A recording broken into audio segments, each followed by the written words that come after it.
Ambassador Jiwoo Park stood in the center of the massive alien council chamber. The room was huge, carved from a single piece of dark stone that sparkled like stars. 12 different alien species sat in tall chairs around her, looking down with eyes that held no kindness. She had been coming to these meetings for 6 months. Every week, the aliens made new demands. Every week, they asked for more from humanity. Today felt different. Today felt final. "The terms are simple," said Counselor Vexthal. He was tall and covered in green scales that clicked when he moved. "Humans will give up 90% of your warships. Your colonies in the outer systems will belong to us now. And most important of all, you will send your children to our schools so we can fix them." The other aliens nodded. Some had multiple heads. Others looked like giant insects. A few were just floating balls of gas that changed colors when they spoke. But they all agreed on one thing. Humans needed to be controlled. Captain Min-Ho Yoon stood behind Ambassador Park. His hand rested on his weapon. Even though he knew it would be useless here, he had watched these aliens insult humanity for months. They spoke of peace while demanding surrender. "Fix our children?" Ambassador Park asked. Her voice was calm, but Captain Yoon could hear the anger underneath. "What exactly do you mean by that?" "Human children are too aggressive," said another alien, this one shaped like a crystal tree. "They ask too many questions. They fight too much. They do not follow orders well. We have ways to change this, to make them better." "Better," Ambassador Park repeated. She looked around the room, at all the alien faces staring at her. "In 300 years since humans joined your galactic community, how many wars have we started?" The room became quiet. Everyone knew the answer was 0. "How many planets have we taken by force? How many species have we enslaved?" Still silence. Again, the answer was 0. "Yet you want to take our children and change who they are because you fear what we might do someday." Ambassador Park picked up the thick stack of papers on the table in front of her. These papers contained months of talks, compromises, and attempts at peace. She held them up so everyone could see. Then she threw them into the waste bin next to her chair. The machine hummed as it turned the papers into dust. "The Earth Federation is done with these talks," she said. "We came here wanting to be partners. You offered us chains instead." The aliens looked shocked. They had expected humans to accept their demands like frightened children. "Captain Yoon, we are leaving," Ambassador Park said. As they walked toward the door, Counselor Vexthal laughed. His voice sounded like rocks falling down a mountain. "Another human trick," he told the other aliens. "They will come back soon, begging us to accept them." The other aliens laughed too. The floating gas creatures pulsed with happy colors. The insect ones clicked their approval. They all thought humans were too weak to survive without the Council's protection. Captain Yoon wanted to turn around and show them how wrong they were. But Ambassador Park kept walking. She had more important things to do than argue with fools. On their ship, Ambassador Park sat in her chair and looked out at the stars. Captain Yoon stood beside her, waiting for orders. "Send a message to Earth," she said. "Tell them the talks have failed. Tell them to begin Operation Silent Sky." "Ma'am, are you sure?" Captain Yoon asked. "Once we start this, there is no going back." "They made the choice for us," she replied. "They could have had us as friends. Instead, they wanted us as slaves. Now, they will learn the difference." The message went out on a special frequency that only human ships could receive. Across the galaxy, human captains read the same words. Talks failed. Begin Operation Silent Sky. Show them what they have lost. Within hours, human ships started moving, not running away to Earth like the aliens expected, but moving to new positions throughout space. Ships that the aliens thought were simple cargo haulers revealed hidden weapons. Space stations that looked like mining platforms opened up to show military equipment. For years, humans had been preparing for this day. They had built secret bases, hidden weapons, and created backup plans for everything. The aliens had seen what humans wanted them to see, a useful species that was good at building things and following orders. They had never seen what humans really were. Before leaving the alien station, Ambassador Park sent one final message to the Council. It was broadcast on all frequencies, so everyone in the galaxy could hear. You made your choice today. You chose to treat us like children who needed to be corrected. You chose to see us as servants instead of equals. Now you will learn what it costs to make an enemy of humanity. We offered you our friendship. You demanded our surrender. Now live with what comes next. The message ended, and the human ships disappeared into the darkness of space, leaving the aliens to wonder what they had just done. In the council chamber, the laughter had stopped. For the first time, some of the aliens began to worry that they had made a terrible mistake. 3 weeks had passed since the humans walked out of the peace talks. Admiral Dong Jun Kim stood on the bridge of his warship, looking at screens that showed human ships spread across the galaxy. But these ships were not running home to Earth like the aliens had expected. "Report," he said to Commander Eugene Lee. "All human ships are in position, Admiral. Operation Silent Sky is working perfectly. We have not talked to any alien species for 21 days. The Admiral nodded. Around him, his crew worked quietly at their stations. Outside the big window, he could see other human warships moving through space like silent hunters. They were not hiding. They were positioning themselves at important places throughout the galaxy. What the aliens did not know was that humans have been planning this for many years. Every trade deal they had signed included secret parts. Every piece of technology they had shared was carefully chosen. Every important location in space had been quietly watched and studied. "Sir," called Lieutenant Singwoo Choi from a station, "the aliens have sent us 15 messages today. They want to know what we are doing." "Our intentions were made clear 3 weeks ago," Admiral Kim replied. "Do not answer them. Let them wonder." On planets across alien space, the effects of the human silence were starting to show. The Galactic Trade Center reported that cargo movement had dropped by more than half. Human shipping companies had simply vanished overnight. Their contracts were canceled. Their schedules were empty. Captain So Young Han commanded a small human ship called the Ghost Walker. Her job was to watch alien patrol ships without being seen. She reported back to the Admiral through secret channels. "Admiral, we have spotted 17 alien patrol groups trying to find our main fleet," she said. "They are using old information about our ships. They think our weapons are much weaker than they really are." The Admiral smiled slightly. For years, humans had deliberately shown the aliens less than their true abilities. During joint training exercises and diplomatic shows, humans had held back their best technology. The aliens had seen what humans wanted them to see. Good enough, but not threatening. Now, as human ships revealed their true power, the aliens were getting their first real look at what humanity had been building in secret. Mining stations dropped their disguises to show they were actually military bases. Research ships deployed powerful sensor arrays. Cargo haulers opened their hulls to reveal hidden weapons. Colonel Jimin Park, the ambassador's brother, was in charge of humanity's most secret military units. These were ghost fleets that officially did not exist, weapons platforms disguised as communication satellites, and strike forces that had been training in the empty space between stars for over 10 years. Status report from all sectors. Colonel Park requested from his hidden command center, "Sir, all stealth units are active. The aliens can detect our ship movements, but they cannot understand what they are seeing. Where they expect to find humans running back to Earth, they find empty space and sensor shadows." The aliens' monitoring stations were picking up strange readings. Human ships were moving, but not in the patterns they expected. Instead of retreat, it looked like humans were spreading out and taking control of key positions throughout the galaxy.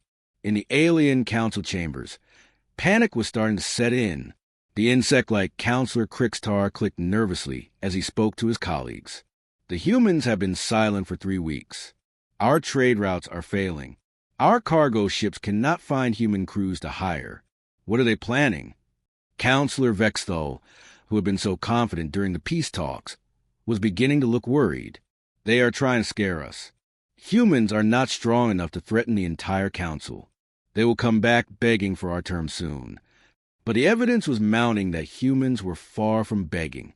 Long-range sensors detected massive construction projects in the deep space beyond the galaxy's edge.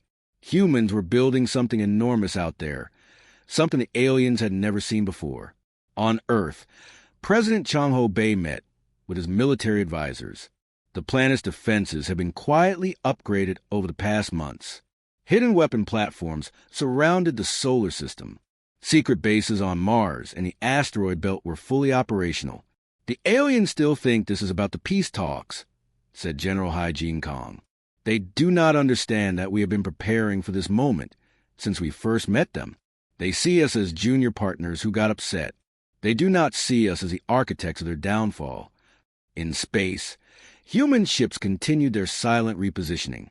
They moved like chess pieces on a board that stretched across the entire galaxy. The aliens could see the moves happening, but they could not understand the strategy behind them. The most disturbing part for the aliens was the complete communication blackout. For 3 weeks, not a single human had responded to any alien message. No threats, no demands, no explanations. Just silence. And in that silence, the aliens were beginning to realize that they might have made the biggest mistake in galactic history. They had pushed humanity to the breaking point. And now they were about to learn what lay on the other side of that break. The humans were not retreating. They were not hiding. They were positioning themselves for something the aliens could not yet imagine. And that something was coming soon. The alien warships dropped out of hyperspace at the edge of the Kepler mining system. Commander Vaktal of the Hegemony Navy expected to find a few scared human miners hiding behind old defensive satellites. What he found instead would change everything the galaxy thought about humanity. Sensor reading. He ordered his crew. The bridge of his flagship was dark and filled with the smell of his species' battle chemicals. "Sir, I see 3 mining ships and 2 small escort vessels." "Just like our intelligence report said," replied his sensor operator, a young alien with 4 eyes and green skin. Commander Vaktal felt confident. His fleet had 12 heavy warships. The humans had 5 small ships. This would be easy. "All ships, prepare for attack. We will show these humans what happens when they ignore the Council's authority." But something was wrong with the sensor readings. The numbers kept changing. Energy signatures that made no sense. Ship designs that did not match their database. Captain 1G Nam stood on the bridge of what looked like an old mining ship called the Prosperity. Around him, his crew worked with the calm efficiency of soldiers who had been waiting years for this moment. "Drop the disguise," he ordered. Throughout the Kepler system, the human ships began to change. Fake hull plating slid away to reveal weapon ports. Sensor arrays unfolded from hidden compartments. Drive engines that had been running at low power suddenly blazed with military-grade energy. The Prosperity itself transformed before the aliens' shocked eyes. The ugly mining ship became a sleek, heavy cruiser. Her true name appeared on her hull in bright letters: Retribution. "Alien vessels." Captain Nam's voice carried across all radio frequencies. "You are in human space without permission. Leave now or face the consequences." Commander Vaktal stared at his tactical displays in disbelief. His sensor operator was reporting impossible numbers. "Sir, that mining barge now shows the same power output as a Council dreadnought, and there are 11 more ships revealing similar capabilities." "Impossible," Vaktal snarled. "Humans do not have such technology. All ships, attack formation. We will teach these miners their place." What happened next lasted exactly 4 minutes and 17 seconds. The Hegemony ships charged forward, expecting to crush weak human miners. Instead, they met predators that had been disguised as prey. The human ships moved like dancers, their weapons firing with surgical precision. Every shot hit exactly where it was meant to hit. Lieutenant Unji Seo watched from her hidden reconnaissance ship, the Observer. Her job was to record everything and send it back to human command. She watched as a confident alien attack became a desperate retreat, then a panicked rout. The Hegemony flagship took a direct hit to its engine core. The ship that had entered the system boasting about human weakness now drifted dead in space, its lights flickering out one by one. "Sir," one of Vaktal's surviving officers gasped, "we need to retreat. These are not miners. These are military vessels." But it was too late for retreat. The human ships had surrounded them with tactical precision that spoke of years of planning and training. This was not a lucky victory. This was a demonstration. When the last alien ship exploded, the system fell silent except for the automated distress beacon that had been broadcasting the entire battle. Within hours, the security footage spread across all alien communication networks. The images showed human vessels that moved like wolves, weapons that fired with deadly accuracy, and tactics that revealed centuries of careful preparation. But Kepler was not the only system where aliens learned the truth about humanity that day. Similar battles erupted across 17 star systems as alien patrol fleets encountered the reality behind humanity's peaceful facade. The Crystalline Collective lost an entire squadron to what their maps showed as a human research station. The Aquatic Federation inspection tour ended with their flagship limping home with half its crew dead. Major Kyungmin coordinated the defensive operations from a hidden fortress that alien maps still listed as Human Agricultural Station Beta 7.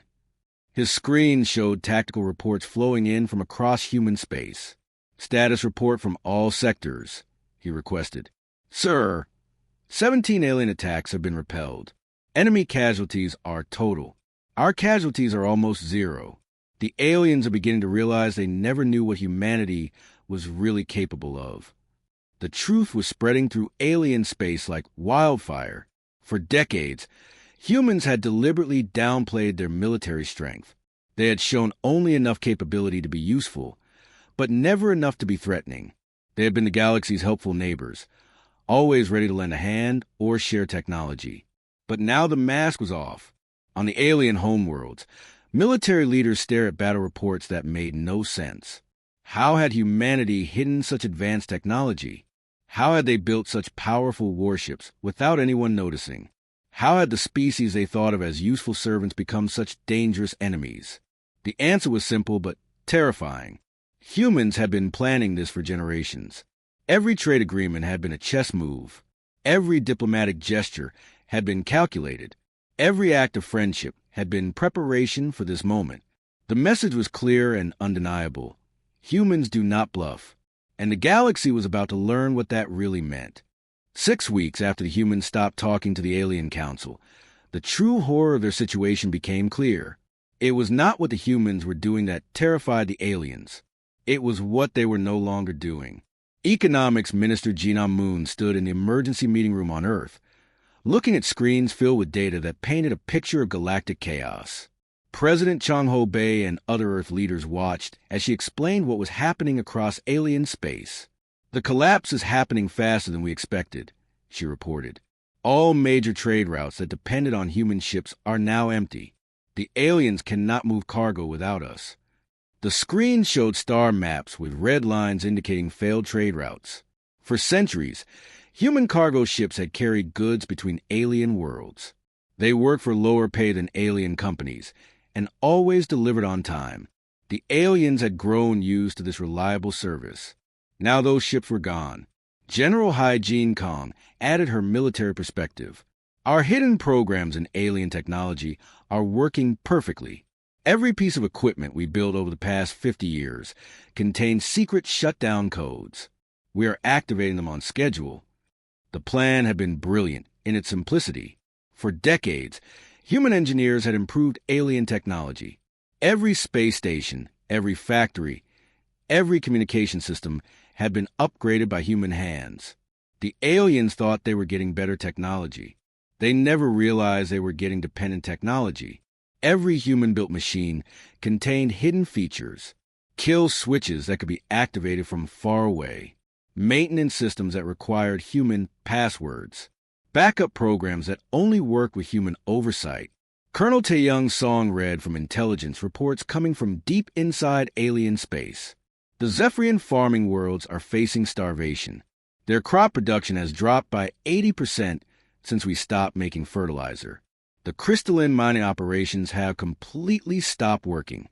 Apparently, their digging equipment will not start without our maintenance codes. The most devastating blow came when corporate CEO Daeun Kim activated the final phase of the withdrawal. Across alien space, every piece of human-designed infrastructure began shutting down in sequence.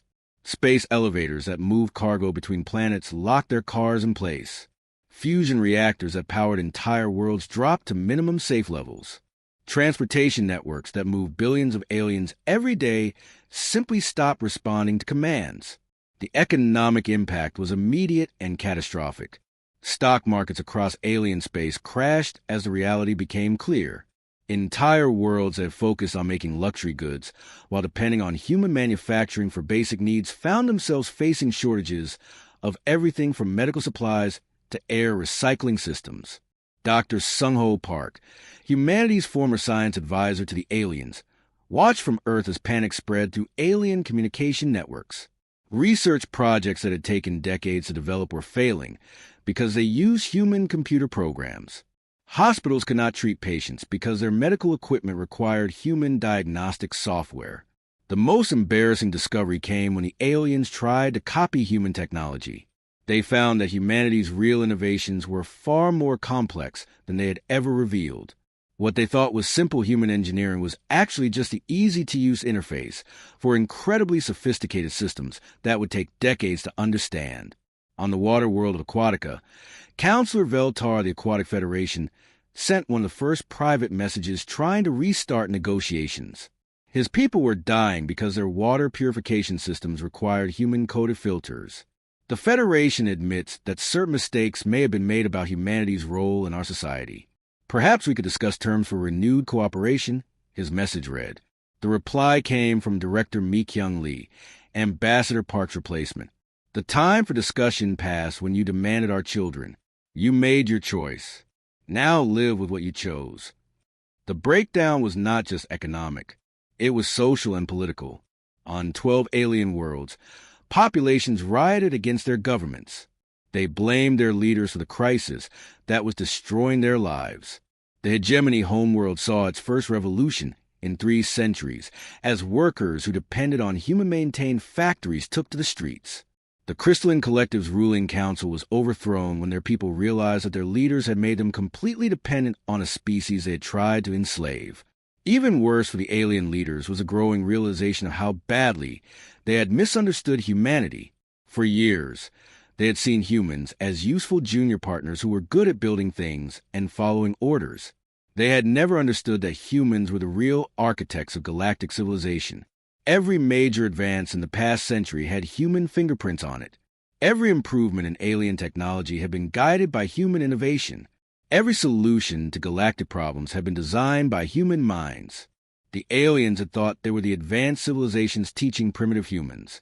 In reality, the humans had been the teachers, patiently building a galactic society that could only function with their participation.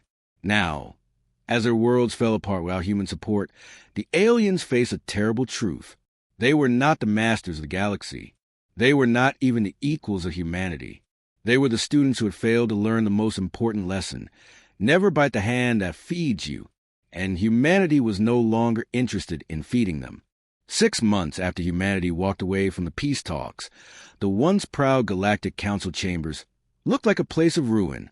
Half the seats were empty as alien species dealt with disasters on their home worlds. The remaining counselors spoke in whispers, their voices filled with fear and desperation. Fleet Admiral Young-Woo Shin stood on the observation platform of humanity's massive construction project beyond the galaxy's edge. The structure was already larger than any space station in alien space and growing bigger every day. Automated machines worked around the clock, building something the aliens had detected but could not understand. "Status report, Commander," he said to the woman beside him. Commander Nyan-Jo looked at her data tablet. "The Exodus Gate is 73% complete, Admiral. When it is finished, we will be able to create new trade routes completely separate from alien space. Our exploration ships have already found 17 worlds suitable for human colonies in the nearby galaxies." The aliens did not know that humanity had been planning not just to leave, but to expand beyond anything they had ever imagined. While the aliens fought over existing star systems, humans had been developing technology to reach entirely new galaxies. Back in alien space, the political situation grew worse every day. 3 member species had already broken away from the Council and started secret talks with humanity. The Traders Collective, the Botanical Union, and the Silicon Commonwealth met with Ambassador Jin Young Kim in neutral space, begging for renewed trade. "Our people are dying," admitted Trader Prime Velax, his usual confidence replaced by desperation. "We did not understand how important humans were to our civilization. Tell us what you want. We will agree to anything." Ambassador Kim's response was broadcast across all diplomatic channels, so every alien could hear. "We offered partnership. You demanded slavery. The terms for our return are simple. Complete equality in all council decisions, full recognition that human territory belongs to humans, and a formal apology for trying to enslave our children. These terms cannot be changed." The council's response was swift and predictable. They angrily rejected humanity's demands. Counselor Vexthal, his political career already destroyed but his pride still intact, called humanity's terms an insult to galactic order. That pride lasted exactly 3 days. The revolution began on New Hegemonia, the industrial heart of alien space. Workers who depended on human-maintained factories rose up against their government, demanding leaders who could restore their prosperity. Within hours, similar uprisings spread across 12 alien worlds. Major Su Min Yong coordinated intelligence operations from a hidden base sanctuary. She watched the chaos unfold with professional satisfaction. The populations are realizing their leaders' incompetence faster than we expected. Civil unrest is spreading to 17 star systems. But humanity's true victory came when they chose to return to alien space, not as beggars, but as liberators. When the rebellion on Kepler Prime called for help, humanity answered. The same battle groups that had destroyed alien patrol fleets 6 months earlier now arrived as saviors. They brought food, medicine, and the knowledge needed to restart critical systems.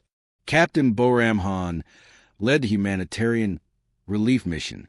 She addressed the grateful population through public broadcasts. "We come not as conquerors, but as friends to those who seek freedom from oppression. Humanity remembers its friends and its enemies." The transformation was complete when former Counselor Zethkar, stripped his rank and power, sent a personal message to Director Lee on Earth. His voice shook as he spoke. We request a meeting. As equals. Please." Director Lee's response was broadcast live across all frequencies, ensuring every being in the galaxy could hear. "You had your chance for partnership when we sat at your table seeking acceptance. You chose domination instead. You wanted to change our children into obedient servants. Now you understand the difference between humanity at peace and humanity at war." She paused, letting her words sink in across the galaxy. "We are not coming back to your table. You will come to ours, and you will come as equals, or you will not come at all." Across alien space, the old order was crumbling. Governments that had demanded human submission now begged for human aid. Species that had seen humans as useful servants now recognized them as the true architects of galactic civilization. On world after world, liberation movements called out to humanity for support, and humanity answered, but on their own terms. They came as liberators, not as the junior partners they had once been forced to pretend to be. The species that aliens had dismissed as competent but unremarkable had revealed themselves as the most advanced civilization the galaxy had ever known. They had built the infrastructure that kept alien worlds running. They had designed the technology that made alien lives comfortable. They had been the teachers while pretending to be students. Now, as human ships returned to alien space responding to cries for help, a new reality settled over the galaxy. The Council's age of arrogant dominance was ending. Humanity's age of benevolent leadership had begun. The aliens had wanted to fix human children, to make them less aggressive and more obedient. Instead, they had learned that human patience was not weakness, human cooperation was not submission, and human kindness was not fear. They had pushed humanity to the breaking point and discovered what lay on the other side. Not the broken servants they expected, but the rightful leaders of galactic civilization.